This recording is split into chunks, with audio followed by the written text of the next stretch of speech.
Welcome to Wesley Impact. I'm Keith Garner. How important is it for parents to have the skills to re-enter the workforce if they choose to?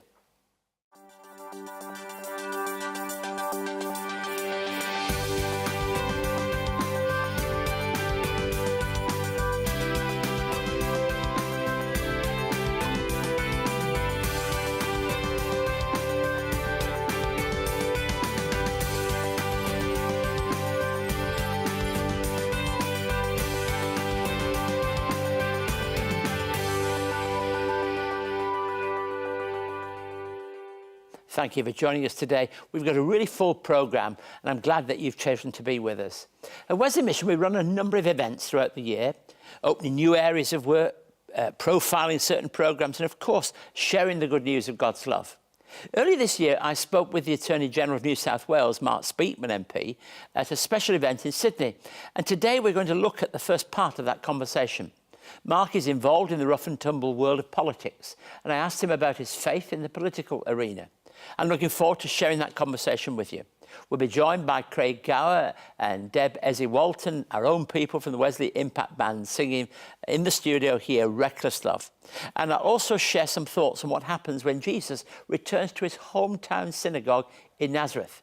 It's an important incident in the ministry of Jesus, and there's a mixture of recognition and rejection in what we discover. Stay with us for that later in the show. As always, you're welcome to write to me with questions about anything you hear on the programme and any questions you have about the Christian faith. I've got one question here from David in Queensland. David writes, many of my heroes in the Christian faith would pray for hours. And I'm a big believer in the power of prayer, he says, but I find my limit's about 10 minutes. He's asking, how does that work? Well, I have to tell him, I've got the same problem. The truth is that most of us can only give a certain content. I think it's harder today than it's ever been because our attention spans are very limited. But I think it's important to find out what kind of devotional life is real for you. Not necessarily the same thing all the time and forever, but to find an appropriate way. Some people pray by simply doing a lot of listening. You know, we were given, weren't we, one mouth and two ears, and that counts in the spiritual sense too. And we also need to recognise that there are times in which we really just have to find the appropriate time. I remember when I was learning some of these lessons, I used to think, oh, the people I know, they've been great. They got up at the early hours of the morning, 4 and 5 o'clock. You know, you'd be hopeless if you tried to get me saying long prayers at 4 o'clock in the morning. But I find other times work for me best. It's finding the right way, finding the right time, and not feeling guilty if yours doesn't match somebody else. What matters is your walk with Jesus Christ, not anybody else's. Now, I asked a question about parents entering or re-entering the workforce after taking time out to raise children. Quite often, parents who choose to leave the workforce to start families find that the industries have moved on and the jobs that they're applying for later. After a period of 5 to 10 years, it's a long time in the workforce, and this can make it difficult and quite discouraging for people in that situation. Some people simply give up. One way that we seek to address this is by upskilling people through our Parents Next programme, which we run in Sydney. Parents Next is a free specialised service that assists parents with children under 6 years of age prepare and plan them for their future employment. And this entails connecting them within services with the local community. My name is Diane and I'm 32 years old. I've got 2 sons. My eldest is 7, his name is Raiden. My youngest one, he's 5 years old, his name is Mannix. We do want a future for our kids. We want them to look at us as role models. What I like about working within Wesley Parents Next program is the ability to help each individual parent that lives within our community access the services they require and also have a balance to fulfil a dream, the life that they wanted. I'm a stay-at-home mum. My youngest started kindy this year, so I thought, better to get some new skills. And Parents Next is a great way as it is funded, and after we finish the course we do get a certificate, so that will help me with future employment. Their team was absolutely great. They were very helpful in assisting in all ways. They'd made sure if we needed any assistance with any of our work, they wanted to make us help us really pass. The Wesley Parents Next program will help parents realise what their short-term goals will be, whether it's reigniting their passions for something they want to do as a child, within work or study. It could be helping them, balance and have a harmonious family life. It has helped me gain friends as well as more knowledge and to further my skills in a specific course. We've seen a huge impact on the community and on our participants. We have many participants who, I guess the first thing is that really increase their self-confidence. My future is now brighter knowing that I will be completing this course to obtain a certified certificate. So Parents Next is a great program to get involved with. If you would like to learn more about Wesley Mission, visit wesleymission.org.au. You can find help in our community services, connect with our church and congregations, discover a volunteer role that suits you, stay up to date on the latest news and information, donate to support our work, and help make a positive difference in your community. You can also connect with us on social media and subscribe to receive the latest news and information about Wesley Mission directly into your inbox. Visit wesleymission.org.au.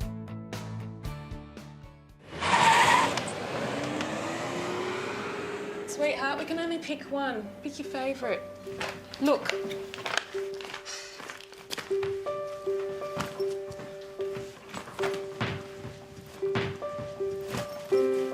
on. I don't know. Anyway, but here. For some, homelessness is safer than home. 17% of Australia's homeless are aged under 12. Donate today. Please don't hesitate to be in touch. If you'd like to find out more about the work at Wesley Mission, or as I often say, if we can help you in any way, our email address and website are on the screen now. Earlier this year, I spoke with the Attorney General of New South Wales, the Honourable Mark Speakman MP, at an outreach event hosted by Wesley Mission. The event was attended by over 150 people in the Wesley Centre, and I asked Mark about his career before entering politics. Well, I come from a place called the one and only Shire. I grew up there. I went to school at state schools in Caringbah North and Caringbah High. Then I went to Sydney University, did an economics degree and a law degree. Went off to Cambridge for a year to do my masters. Met my lovely wife Caroline in the late 1980s and celebrating 30 years of marriage this year. 2 kids, 27 and 23, one boy, one girl. So you got away at least for a year out of Australia, really, to get some different kind of perspective. Was that important for you? Look, it was a fantastic life experience. It's something I would recommend to anyone in their 20s to go overseas to study or to work, get a broader experience of life. I think that's important here. I mean, when I came from with so many universities, and you went all over, but many stay even in their own homes with families for all kinds of economic reasons as well as others. So the going away was important. But why law? Why law? A career is perhaps something you look back on in retrospect rather than something you plan. When I went to university, I knew I was interested in humanities. I didn't do any science in years 11 or 12. I didn't want to be an engineer or a doctor or anything scientific. And I guess I probably just drifted into legal practice. I could have gone off and done banking or economics, but I got on that conveyor belt and stayed on it. And in law, there's a seriousness about the role as well, isn't there? And I don't mean that in any negative way, but there is a seriousness about the role that you play. Oh, absolutely. And your first duty as a lawyer is to the court and to the legal process and the legal system rather than your client. So it is a very serious and so why honourable... Why politics then? Look, I've had a lifelong interest in politics. We are on the planet for a blink of an eyelid, and I'd like to think that I have made a public contribution, a positive contribution to my brothers and sisters in Australia in some way, and then politics is a great way to do it. So you followed somebody. Malcolm Kerr did 27 years as a member of Parliament. I won't be there that long. Yeah, but maybe it's a mark of the changing. There probably won't be Malcolm Kerrs in politics quite again in the same way of that kind of length of time. I mean, since I've been here, I wonder how many premiers and prime ministers have we had? And it takes something. I know one person in the room will know the exact answer to that. But that we don't have those long-term periods of time anymore. Have we lost something in that? Oh, look, mate, I think there's a couple of things. I think probably these days, politics is a period of your life which is taken out of your general career. It's not a vocation for life like it might have been in the past. And the scrutiny of the media and the intrusion of social media is much more savage than it was and 10, really 20, big 30, news 40 years ago. Isn't it? Yeah, so I really? think the pace of politics has changed. Bob Menzies would go off to watch the Ashes in England and catch the boat. It would be unimaginable now. Politics has changed. Life has changed, the rapidity of change, the kind of world that we're living in. An easy subject, cricket. Let's just ask the question, not to debate cricket because, you know, very serious, these are sad days in cricket, not just for Australia, but I think for all of us in cricket. In fact, synonymous, we even say, don't we, it's not cricket. Almost as though the term describes honesty, fairness, and all that goes with that. The one thing that, in my mind, I found difficult was at first, now this may not be the case now, I'm quite sure that the CEO has gone out there and there's a term for the moral person that's gone out there. I think that this whole question of, I've been found out, seems to feel more prevalent than we did wrong at first. I don't think I'd agree with that. I think, look, if there's any silver lining from what's happened in the last week, it's the almost universal outrage at what happened. Not that they were stupid enough to get caught. I was thinking of the players themselves at first rather than the public, because there's no doubt what this has proved is there's no doubt what is the national game in Australia. We can talk about AFL, we can talk about rugby league, but cricket is our game, and we acknowledge that. But at first, the fact that we saw it on the camera and the players saw it on the camera seemed to be, it's changed since then, of course, radically in the last few days. But this separation that appeared in the first case in Canberra and now between personality and person and what's right and wrong is an issue. It is an issue, but probably what is more important in people's personal lives and what they bring into their public life is honesty and integrity. That's not to excuse any peccadillos that people may have engaged in, but I think overwhelmingly the focus about people's private behaviour has to be on their honesty and integrity. That interview was filmed earlier this year, not long before the news about the cricket that we don't talk about actually occurred. We'll see the second part of that interview next week and talk about the coming together of politics and the Christian faith for Mark. Please welcome now Gower, Deb Ezzy and the Wesley Impact Band as they sing Reckless Love.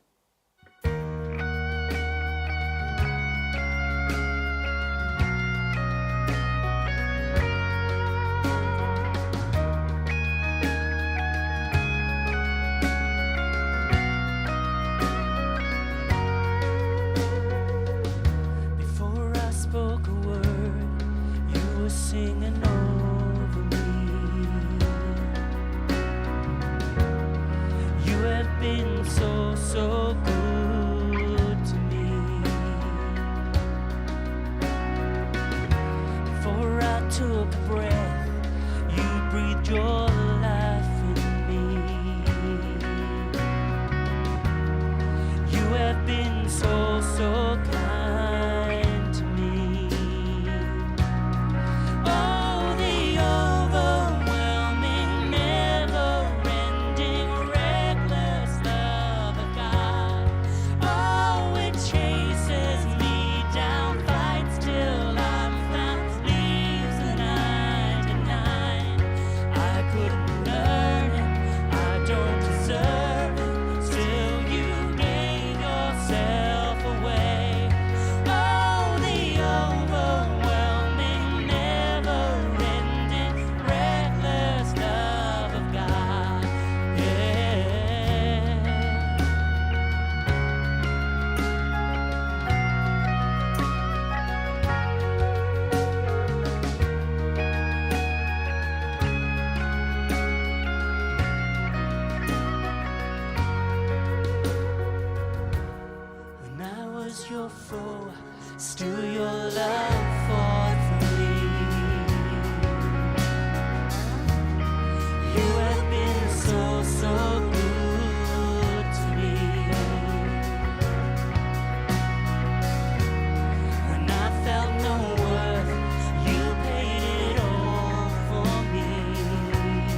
Experience the Galilee and the towns and cities where Jesus was raised and called his home. Capernaum, Nazareth, Tabgha, Magdala, Caesarea Philippi, Bethsaida, Tiberias, and of course the Sea of Galilee all feature in this 6-part series as Keith Garner explains the first century context of biblical events. Jesus was born during a time of change in the political and economic leadership of this region. Fishermen around a lakeside was really one of the big businesses. Why Jesus? Why didn't people ignore him? Why did they take him seriously? And what are the questions we should be asking today if we're going to take Jesus seriously? The Man of Galilee is available now and comes with a study guide for leaders, small groups and individuals. For more, visit wesleymission.org.au. So visit the website. Here it is now. It's a very useful tool that you can use in your church or with small groups. On the website now is on the screen now is the website, and you'll find that there, Wesley Mission /Man of Galilee. Mark 6, 1-13. Let me read to you this particular passage. Jesus left there and went to his hometown, accompanied by his disciples. When the Sabbath came, he began to teach in the synagogue, and many who heard him were amazed. Where did this man get these things? They asked. What's this wisdom that has been given to him? What are these remarkable miracles he's performing? Isn't this the carpenter? Isn't this Mary's son and the brother of James, Joseph, Judas, and Simon? Aren't the sisters here with us? And they took offense at him. Jesus said to them, a prophet is not without honor except in his own town, among his relatives, in his own home. He could not do any miracles there, except lay his hands on a few sick people and heal them. He was amazed at their lack of faith. Then Jesus went around teaching from village to village, calling the 12 to him. He began to send them out 2 by 2 and gave them authority over impure spirits. These were his instructions. Take nothing for the journey except a staff, no bread, no bag, no money in your belts. Wear sandals, but not an extra shirt. Whenever you enter a house, stay there until you leave that town. And if any place will not welcome you or listen to you, leave that place and shake the dust off your feet as a testimony against them. They went out and preached that people should repent. They drove out many demons and anointed many sick people with oil and healed them. What a tour of preaching and teaching and healing Jesus had been involved in. And now he returns to his hometown of Nazareth.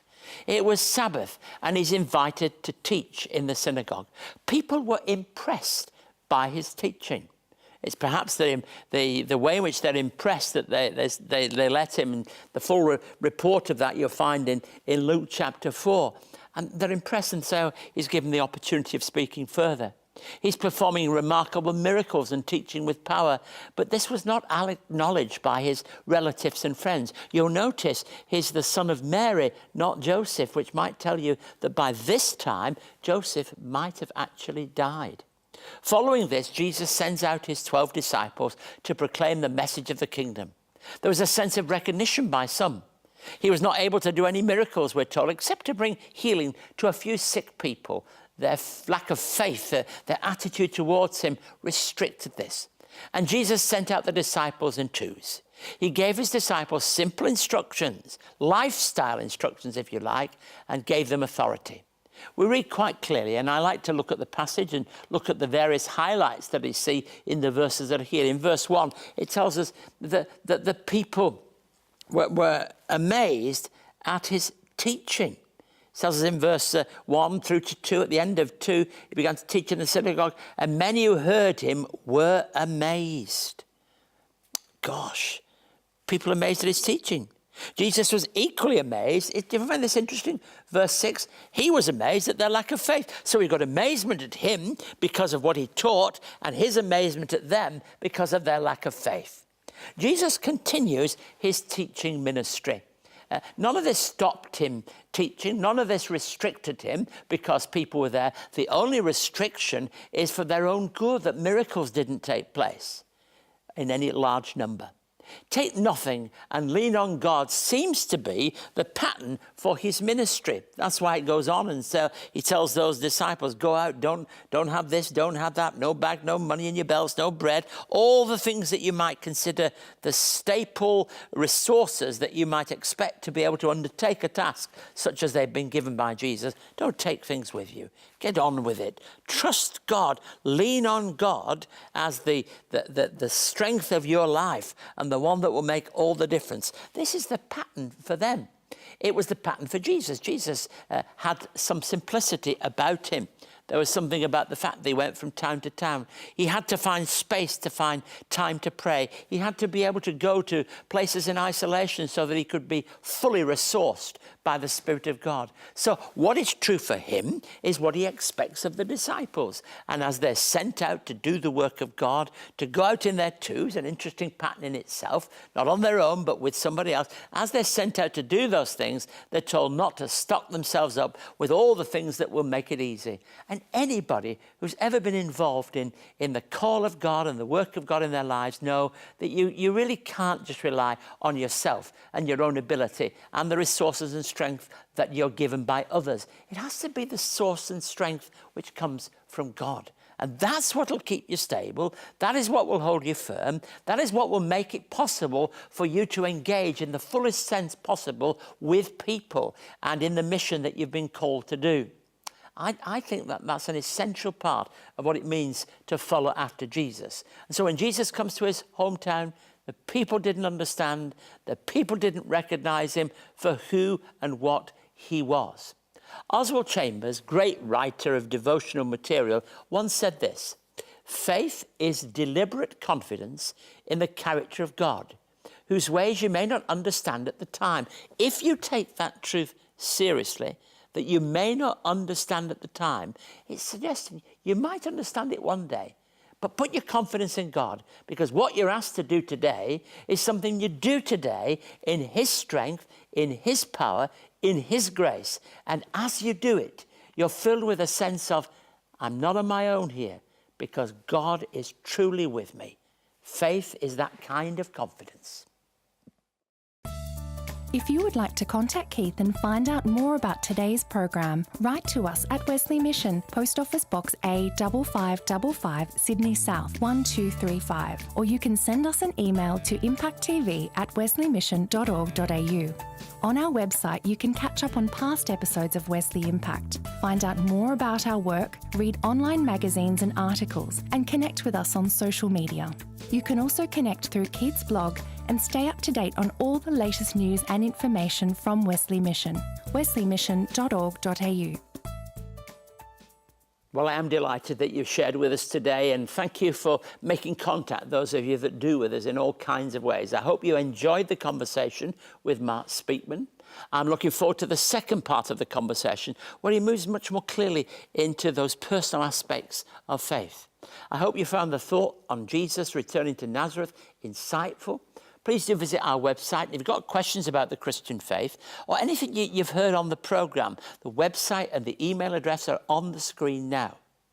On our website, you can watch today's or past episodes of Wesley Impact and find out more about all the different various aspects of our work. You can visit the Man of Galilee page to find out more about that series filmed in the Holy Land, looking at the life and impact of the ministry of Jesus and the impact of Galilee upon him. Once again, thank you for joining us on Wesley Impact. Always good to be your friend. Be here next week, same time. God bless you.